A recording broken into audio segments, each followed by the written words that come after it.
Welcome to our ஆன்மீக களஞ்சியம் channel. இன்னைக்கு நம்ம பார்க்க போறது தெய்வத்தின் குரல் 5ஆம் பாகம் 4ஆம் அத்தியாயம் ஸ்ரீ சங்கர சரிதம். அதில் ஞானியாயின் தீண்டாதானும் என் குருவே. நேற்றைய தொடர்ச்சி. மனிசா பஞ்சகம் என்றால் தீர்மானமான அபிப்பிராயம், நிச்சயமான கொள்கை, ஆத்ம ஞானியுள்ளவர். எந்த ஜாதி குலமானாலும் சரி, பஞ்சமனோ பிராமணனோ எவரானாலும் சரி, அவர் எனக்கு குரு. இதுவே என் மனிசா. எனக்கு குரு என்பது மட்டுமில்லை, தேவேந்திரன் கூட அவருடைய பாதத்தில் விழ வேண்டும் என்பது என் மனிசா என்றெல்லாம் அதில் சொல்வதால் மனிசா பஞ்சகம் என்று பெயர். அதன் முதல் ஸ்லோகம், ஜாக்ரத் ஸ்வப்ன சுசுப்திசு ஸ்புடதரா யா சம்வித் உஜ்ரும்பதே யா பிரஹ்மாதி பிபீலிகாந்த தனுஷு ப்ரோதா ஜகத் சாக்ஷினி சைவாகம் ந ச திருச்யவஸ்தித்விதி திருட பிரஜ்ஞாபி யஷ் யாஸ்தி சேத் சாண்டாலோஸ்து ச து த்விஜோஸ்து குருரித் ஏசா மனிசா மம. பிரம்மா முதற்கொண்டு எறும்பு வரை பேதமே இல்லாமல் எல்லா தேகத்துக்குள்ளிருந்தும் குறுக்கிழையாக கோத்து வாக்கிக் கொண்டு ஜகத்தை எல்லாம் சாட்சி மாத்திரமாக பார்ப்பது ஒரே சைத்தன்யம்தான். பிபீலிகா என்றால் எறும்பு. எல்லா ஜீவன்களுக்கும் இந்திரியங்கள், மனஸ் எல்லாம் இருக்கின்றன. இவையெல்லாம் ஸ்வதாவாக ஜடமே. ஜீவனில் நெடுக்கழியாக இவையெல்லாம் இருக்கினவென்றால் இவற்றை சேர்த்து பிடித்து கோத்து வாங்கி இவற்றுக்கு உயிரை கொடுக்கும் குறுக்கிழையாயிருப்பது ஆத்ம சைத்தன்யமே. புரோதா ஜகத் சாக்ஷினி என்பதில் புரோதா என்றால் குறுக்கிழை, ஓத புரோதம் என்பார்கள்.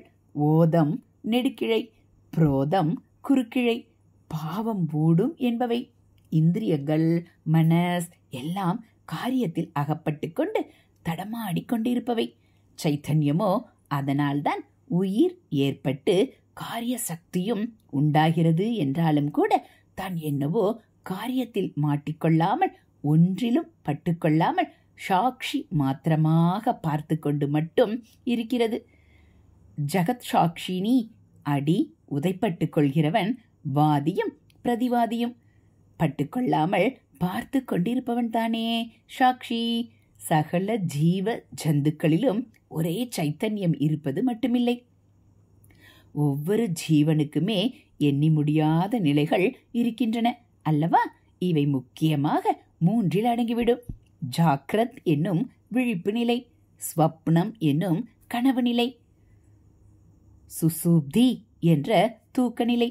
இந்த 3 நிலைகளிலும் கூட பேதமே இல்லாமல் அந்த ஒரே ஞான வஸ்து பிரகாசித்துக் கொண்டிருக்கிறது. இதை சொல்லித்தான் ஆரம்பிக்கிறார். ஜாக்ரத் ஸ்வப்ன சுசுப்திசு ஸ்புடதரா யா சம்வித் உஜ்ரும் பதே. இப்படியுள்ள ஆத்மாதான் நிஜமான நாமான சப்ஜெக்ட்.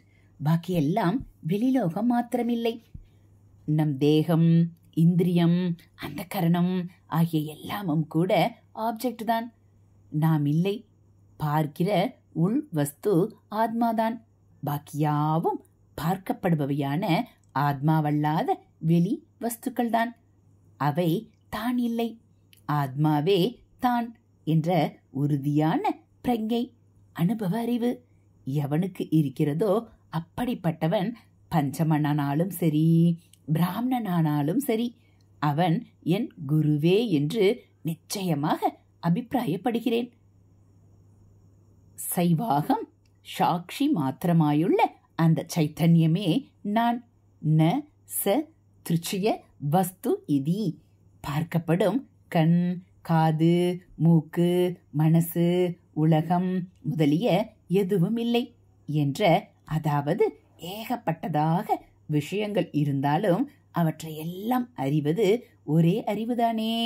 தான் இந்த அறிகிற அறிவுதானே ஒழிய அறியப்படுகிற எதுவும் இல்லை.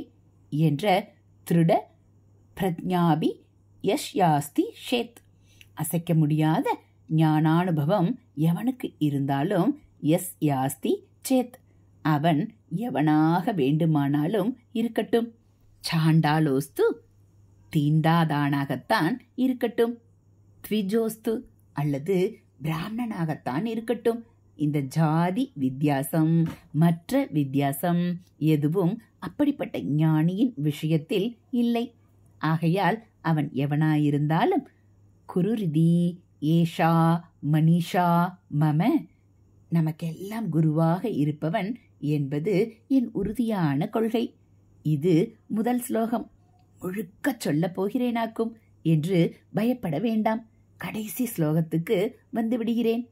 யத் சௌக்கியாம்புதி லேச லேசத இமே சக்ராதயோ நிர்வൃதா யச்சித்தே நிதராம் பிரசாந்த களனே லப்த்வா முனிர் நிர்வൃத யஸ்மின் நித்ய சுகாம்புதௌ கலித தீர் பிரம்மைவ ந பிரம்மவித் ய கச்சித் ச சுரேந்திர வந்தித பதோ நூனம் மனிஷா மம.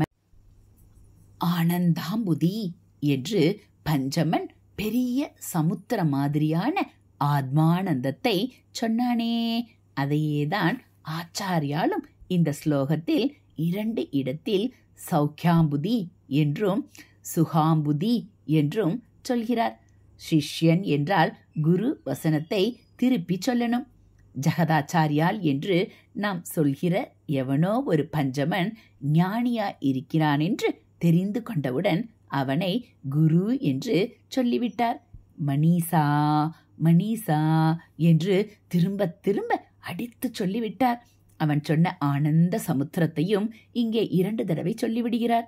நம்மை விட ராஜாவுக்கு சந்தோஷ அனுபவம் ஜாஸ்தி இருக்கும். ராஜபோகம் என்று அதனால்தான் சொல்வது. நம்முடைய லோகத்து ராஜாக்களுடைய சந்தோஷத்தை எல்லாம் விட இன்ப லோகமாகவே இருக்கப்பட்ட தேவலோக ராஜாவான இந்திரனுக்கு அதிக சந்தோஷம் இருக்கும். சக்ராதயோ என்பதில் சக்ரன் என்பது இந்திரனைத்தான். அவனுடைய அந்த மகத்தான சந்தோஷ அனுபவம் கூட ஞானி அனுபவிக்கும் ஆத்மானந்த சமுத்திரத்தின் ஒரு வெகு சிறிய துளிதானாம். லேசம் என்றால் துளி, லேசு என்கிறோமே, அப்படி கனமே இல்லாத திவளை. லேச லேச என்று திருப்பி இருப்பதற்கு திவளையிலும் திவளையாக என்று அர்த்தம். ஞானியின் ஆனந்தம் சமுத்திரம் என்றால் அதன் திவளையிலும் திவளையாய் இருப்பதுதான் இந்திரனின் ஆனந்தமும் கூட. லலிதா சகசரநாமத்தில் அம்பாளை பரம வேதாந்தமாக தத் பத லக்ஷார்த்தா சிதேக ரச ரூபிணி, தத் துவமசி முதலான வாக்கியங்களில் தத் எனும் அதுவாகிய பதத்திற்கு அர்த்தமான பிரம்மமாக இருப்பவள் தத் பத லக்ஷார்த்த ஒன்றேயான சைத்தன்ய ரசத்தின் வடிவினல். சிதேக ரச ரூபிணி என்று சொன்னவுடன் பிரம்மாதி தேவர்கள் ஆனந்தத்தையும் தன்னுடைய ஆத்மானந்தத்தில் லவலேசமாக்கி விடுபவள் என்று ஒரு பெயர் சொல்லியிருக்கிறது. ஸ்வாத்மானந்த லவிபூத பிரம்மாத்யானந்த சந்ததி.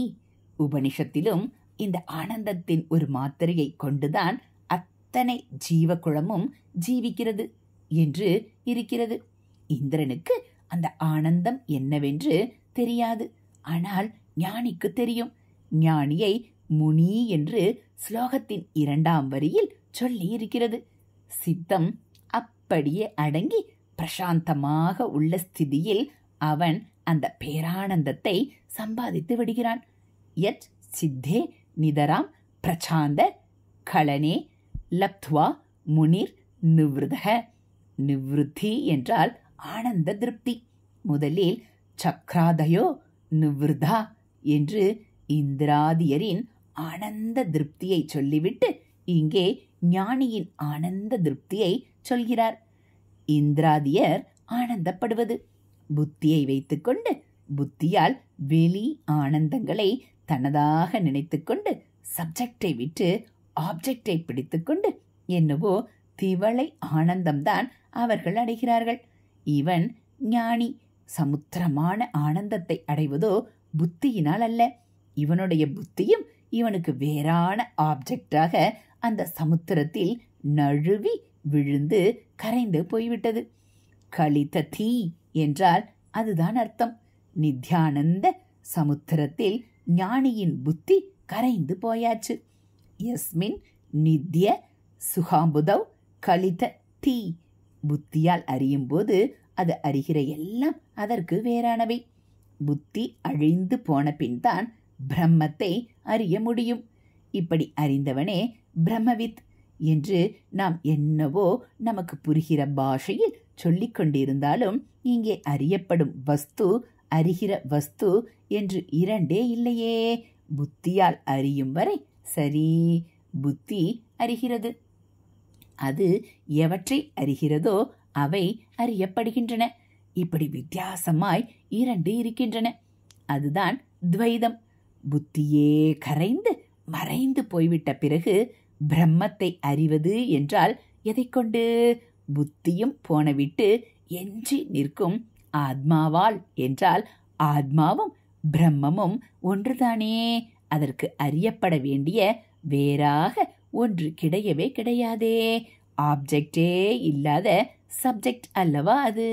ஆகையால் ஞானி அப்படியே பிரம்மானந்த சமுத்திரத்தில் முழுகி அதை அறிகிறான். பிரம்ம வித் ஆகிறான்.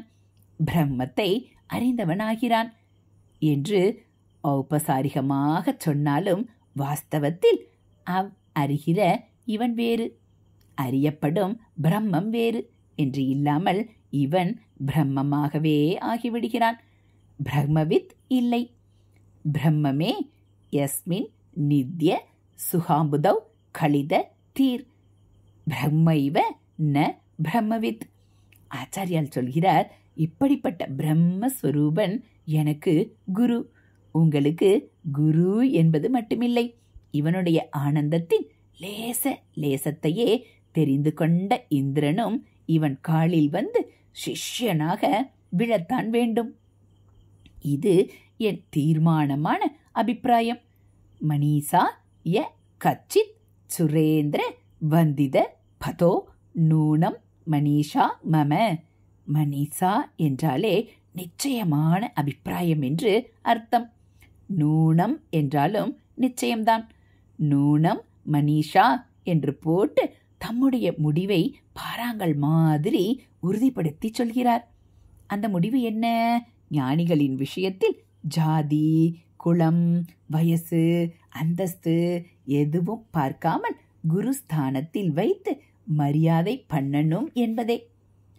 ஹரஹர சங்கர ஜெய ஜெய சங்கர. ஹரஹர சங்கர ஜெய ஜெய சங்கர. மகா பெரியவாச்சரணம். இது போல தெய்வத்தின் குரல் பகுதிகளை நீங்கள் தினந்தோறும் கேட்கணும் அப்படின்னா மறக்காம நம்ம சேனலை சப்ஸ்கிரைப் பண்ணுங்க. கூடவே பெல் ஐக்கானை கிளிக் பண்ணி ஆல்ங்கிற பட்டனையும் அழுத்திடுங்க. நம்ம சேனல்ல வரக்கூடிய தெய்வத்தின் குரல் பகுதிகள், மகாபிரிவா மகிமை, மகாபிரிவா அருள்வாக்கு, ஸ்லோகங்கள், ஆலய உலா எல்லாம் உங்களுக்கு பிடிச்சிருந்தா ஒரு லைக்கும் கமெண்ட்டும் கொடுத்து உங்களுக்கு தெரிஞ்சவங்களுக்கும் ஷேர் பண்ணுங்க. ஹரஹர சங்கர ஜெய ஜெய சங்கர. தேங்க்யூ.